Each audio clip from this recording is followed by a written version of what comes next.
الحمد لله الذي هدانا لهذا وما كنا لنهتدي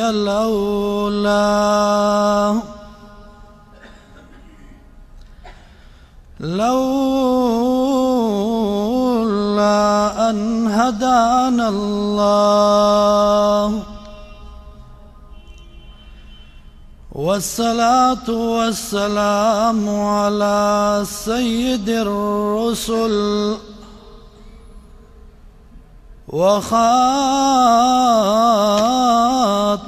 الأنبياء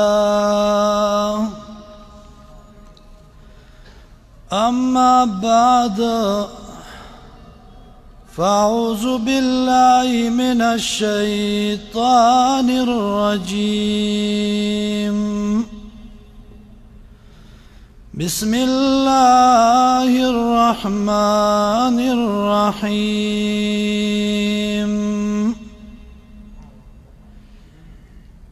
يا أيها الذين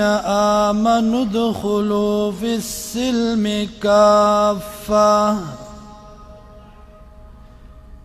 ولا تتبعوا خطوات الشيطان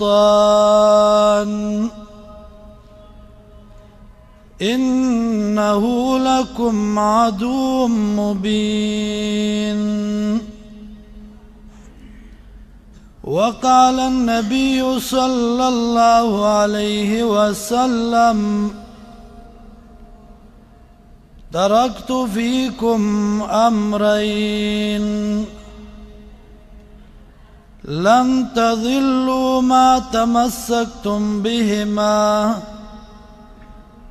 كتاب الله وسنتي زما عزت مندو مسلمانان ورونو د الله رب العزت یو لوی احسان او کرم دی په موږ او تاسو باندې چې الله موږ دې ځای ته د خپل کتاب د اورېدو دپاره راغونډ کړي یو. الله دې زموږ دا راتلل زموږ دا ناسته ویل او اورېدل د خپل رضا سبب وګرځوي او الله رب العزت دا زمون د نجات ذریعہ وګرځي. یقینا چې ډیره د خوشحالۍ خبره ده چې په مسافرۍ کې سره د مجبورونه سره د ستړتیانه مونږ د الله کتاب راغسته دی او د الله د کتاب درسونه کوو د الله کتاب زده کوو. آغا مشن چې کم مشن د جناب رسول الله صلی الله علیه وسلم آغا مشن چې کم مشن د پاره الله رب العزت 1,24,000 کم و بیش انبیاء علیہ السلام را لګلیو. نو آغا مشن کې مونږ او میثاق غستی دا زمونږ انتخابوم الله د هغې دپاره کړی دی. دا کمال زمانه دی دا کمال د یو مرد مجاهد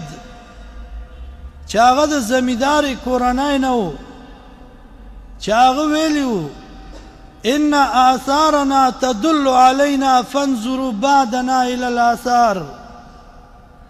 زمانه رستو زمان نخو ته وګورئ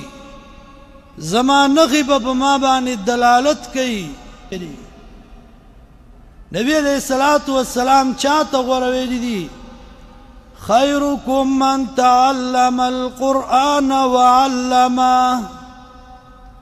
علم حاصل کوي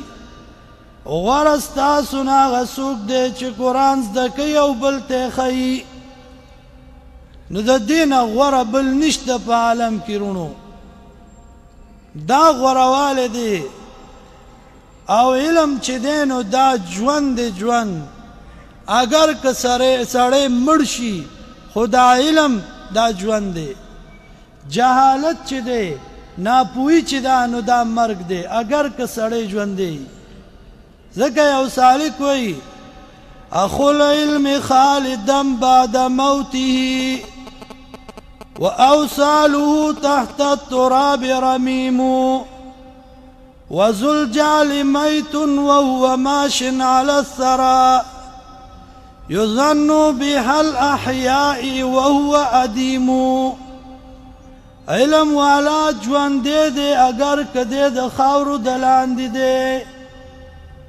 وذو الجعل ميت وهو ماش على الثرى او بی علم چې دے جاہل چې دے نو دا مړ دے اگر که پزمکه باندې ګرځي یظن بها الاحیاء وهو ادیم په د باندې د ژوندي ګمان کیږي خدا ژوندی نه دی نو علم حاصلول دا په هر مسلمان باندې فرض دی نو د دې لپاره به موږ که په هر ځای کې یو نو دا کوشش وکړو زمونږ د جماعت دا کوشش دی چې کم ځای کې ملګري چې قرآن راوالي بل ته وښیي خپل زده کړي دا زمونږ میشن دی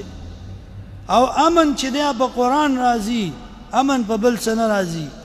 که امن راوستل غواړئ نو قرآن راوالئ په کور کې به امن راشي په عقیده کې به امن راشي بدن کې به امن راشي دارنګې ملک کې به امن الله راولو چې موږ کې امن راشي امن به په قرآن